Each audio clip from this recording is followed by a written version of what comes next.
రంగస్థలం అని చెప్పుకుంటే మీరు ఓవరాల్ సినిమా మొత్తం కనిపిస్తారు. కాకపోతే డైలాగ్ ఒక్కటే డైలాగ్ వెర్షన్ 18లో కనిపించదండి. నేను కాదండి. మీరు అడగరా సుకుమార్ గారిని నా డైలాగ్సే ఎందుకు ఎడిటింగ్‌లో తీసేస్తారని? అడగటం అంటే ఇంకా ఆయనకున్న టెన్షన్స్‌కి ఏమో ఎందుకు తీసేసాడు. ఓకే. ఇంకా అడిగి అసలు మామూలుగా ఆయన ముందు నించోడానికే భయం. ఇంకా ఎందుకు తీసేసావంతే అడిగేంత ఇది ఉండదు. ఎప్పుడు ఈ భయం ఎప్పుడు స్టార్ట్ అయింది మీకసలు? భయం బిఫోర్ అంతా కలిసే ఉన్నారుగా. ఇండస్ట్రీకి వచ్చాకనే. ఓకే. ఎందుకంటే లెవెల్ దాటిపోయాడు కదండి. నన్ను తీసుకొచ్చి పక్కన పెట్టుకోవడం అంటే అన్నదే నా అదృష్టం. లెవెల్ దాటిపోయాడు. చిన్నప్పుడు కలిసి తిరిగిన వాళ్ళు ఇప్పుడు సడన్ గా ఆర్య సినిమా తర్వాత ఆయన అక్కడ ఉన్నాడు, నేను ఇక్కడే ఉన్నాను. అసలు మొదటి సినిమాకే అంత పెద్ద హిట్. అవును. ఎలా ఉండింది అసలు అప్పుడు మీ పల్లెటూరులో? ఊర్లో అయితే మొత్తం ఆయనకి సన్మానం చేశారండి. మొత్తం ఊర్లో జనం అందరూ కలిపి సన్మానం చేసి అందరికి. అంతకు ముందు వరకు ఎలా ఉండేది? అంతకు ముందు చాలా సైలెంట్ అండి ఊర్లో. బాగా చిన్నప్పుడు కోపిస్ట్లా ఉండేవాడా. తర్వాత తర్వాత తర్వాత ఇది కొద్ది సైలెంట్ అయిపోయాడు. సైలెంట్ అయిపోయి ఇంక ఊర్లో ఎవరి జోలికి ఈ కథలు రాసుకోవడం ఇది ఎప్పుడైతే స్టార్ట్ చేసాడో కవిత్వాలు రాయడం అప్పటి నుంచి సైలెంట్ అయిపోయాడు. తన కథలు రాసుకోవడం. మధ్యలో ఎలా వచ్చింది ఇదంతా? మళ్ళీ ఏది ఈ కథలు రాయటం, కవిత్వాలు? అతనికి ఏమో కవిత్వాలు రాయటం అనేది మాత్రం పుట్టింది. ఇప్పుడు 10th క్లాస్ లోనే పుట్టింది. అది ఎలా వచ్చింది అన్నది ఇంకా ఆయనకి జీన్స్ అంతే. అంటే వాళ్ళ నాన్నగారు డ్రామా యాక్టర్. అంటే మాకు తెలియదు, మాకు చిన్నపిల్లలం చెప్పేవారు, మేము డ్రామాలు వేసేవాళ్ళం అని. ఉంది కొంచెం వాళ్ళ నాన్నగారికి ఆ క్యారెక్టర్ ఆ టాలెంట్ ఇది ఉంది, ఆ జీన్స్ వచ్చి ఉండొచ్చు. కాకపోతే ఈయన యాక్టింగ్ మీద పెట్టలేదు కానీ కవిత్వాలు రాసేవాడు. కవిత్వాల నుంచి రైటర్గా మారాడు, మంచి రచయితగా మారాడు. కథలు ఆ రకంగా సినిమాలకు వచ్చాడు. ఏంటండి ఊర్లో డిఫరెన్స్ ఏంటి అంతకు ముందు ఆ తర్వాత? అంతకు ముందు ఆ తర్వాత అంటే ఇంకా అసలు ఏంటి ఇంత సైలెంట్ గా ఉండేవాడు, ఎప్పుడు అసలు ఊర్లో ఉన్నట్టే ఉండేవాడు కదా. మీ సుక్కు అంత ఎలా అయిపోయాడు. అతను స్ట్రగుల్ పడ్డప్పుడు కూడా ఎవరికి చెప్పడం కానీ ఆ స్ట్రగుల్ ఎవరికీ తెలియదండి. హైదరాబాద్ వెళ్ళిపోయాడు సుకుమార్ అని తెలుసు కానీ కనీసం ఇండస్ట్రీలో తిరుగుతున్నాడు అని కూడా తెలియదండి. ఆయన పడే స్ట్రగుల్ అలా పడతానే ఉన్నాడు. అది కూడా ఆర్య సినిమా రిలీజ్కి రెడీ అయ్యేటప్పటికి ఊళ్ళో అందరికి ఆశ్చర్యం. అసలు ఎప్పుడు వెళ్ళాడు, ఎప్పుడు డైరెక్టర్ అయ్యాడు, ఎప్పుడు ఇంత పెద్ద సినిమా తీసాడు అల్లు అర్జున్తో పైగా అనేది ఒక టాకు భయంకరంగా వైరల్ అయిపోయింది ఆ రోజుల్లో. మీరు ఆయనతో పాటు జర్నీ చేస్తూ ఉన్నారు కాబట్టి ఆయన అంత సక్సెస్ అయ్యాక ఓకే మీరంటే చిన్ననాటి ఫ్రెండ్స్ తీసుకొచ్చి పెట్టుకున్నారు. ఊరికి కానివ్వండి, అతనితో పాటు ఉన్న వాళ్ళకి అసలు ఎవరికీ తెలియకుండా చాలా హెల్ప్ చేస్తూ ఉంటారు. చాలా హెల్పింగ్ నేచర్ ఉందండి. చాలా మందికి హెల్ప్ చేశాడు. మొన్న కోవిడ్ టైంలో కూడా ఆసుపత్రికి అది ఏంటంటే అంటారు గ్యాస్ ఆక్సిజన్ ప్లాంట్ ని ఇచ్చాడు. ఎన్నో 50 lakhs ఎంత అయింది అంటే నాకు ఐడియా లేదు, 50-40. మొత్తం ప్లాంట్ కట్టించాడు రాజోల్ గవర్నమెంట్ హాస్పిటల్కి. మీ ఊరికి మొత్తం కోవిడ్ ఎవరికి అది అవసరం ఎవరికి పడుతుందో తెలియదని మొత్తం ప్లాంట్ ఇచ్చేసాడు. 50 lakhs ఎంత అయింది.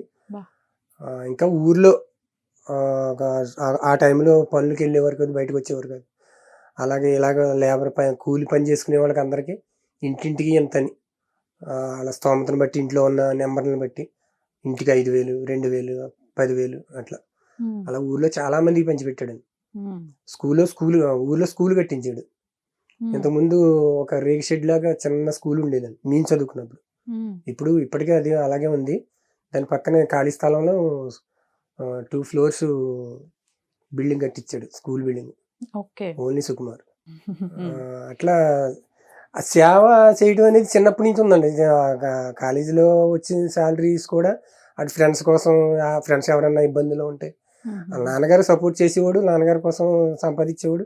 అయినా కానీ ఎవరికన్నా కావాలంటే టక్కన పట్టుకెళ్ళి ఇచ్చేస్తుండేవాడు. అది ఉంది.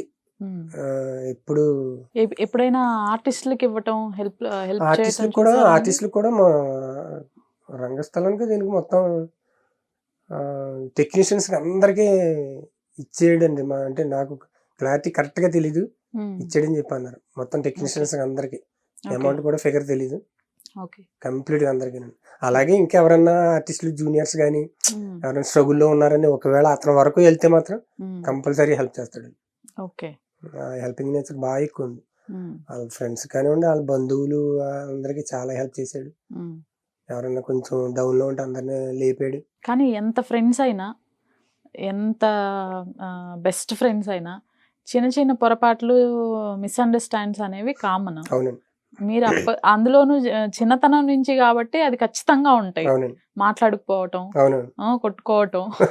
మీకేం జరగలేదా ఇలా? లేదండి, అదే చెప్తున్నాను కదండి, నేను పట్టించుకునేవాడు కదండి ఆయన. చెప్పాలంటే మా ఇద్దరు మేము బెస్ట్ ఫ్రెండ్స్ అనే దాంట్లో ఆ బెస్ట్ ఫ్రెండ్స్ అనేది ఆడికే వర్తించదు, నాకు వర్తించదు అన్నాను. అందుకే ఎందుకంటే నేను పట్టించుకునేవాడు కదండి అసలు. ఒరే సుక్కు నీ కోసం తెగ తిరిగేస్తున్నాడు అంటే ఆ పనే ఉందడి కానివ్వండి.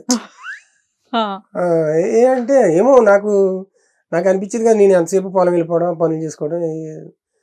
కానీ ఆడికి ఆ ప్రేమ ఉండిపోయింది, ఎక్కడున్నా వచ్చేసేవాడు, నాకు కూడా వచ్చేసేవాడు అనమాట. అంతే, అంతకు మించి అది కొంచెం ఎదిగిన తర్వాత ఏమో ఇంకా నన్ను ఎవరన్నా కొట్టినా, నా మీదకి ఎవరన్నా వచ్చినా ఆడు కొట్టాడు. మాకు ఎట్టగానే ఎందుకు కొట్టారు అని చెప్పేసి వీడు అందరిని కొట్టేసి వచ్చాడు. వాళ్ళందరూ వచ్చి వాళ్ళ నాన్నగారు కంప్లైంట్ చేయడం.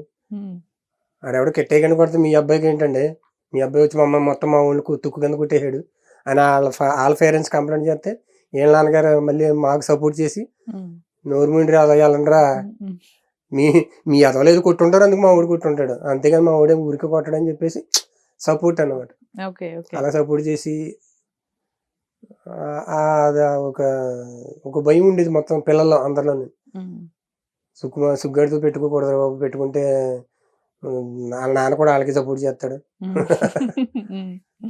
అని ఒక ఇది ఉండేది. సరే, బయటకు వచ్చేసారు.